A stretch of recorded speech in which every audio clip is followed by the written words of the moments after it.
امیر المومنین علیہ السلام کے منتخب حکم اور مواعظ کے باب میں حدیث نمبر 18 ہے طول عمل۔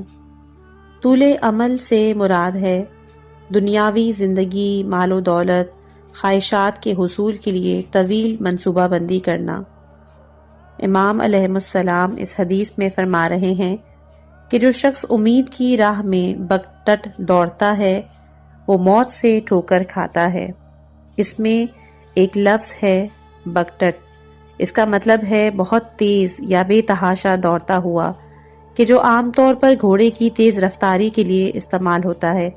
یہ صفت اس جانور کے لیے بھی استعمال ہوتی ہے کہ جس کی باگ ٹوٹ گئی ہو یا پھر چھوٹ گئی ہو، جس کی وجہ سے وہ بے قابو ہو کر دوڑتا ہو۔ اب اگر آپ یہاں پر اس حدیث کو ملاحظہ کریں تو مولا کچھ اس طرح سے فرما رہے ہیں کہ جو شخص امید کی راہ میں بہت تیز دوڑتا ہے وہ اپنی ہی موت سے ٹھوکر کھاتا ہے۔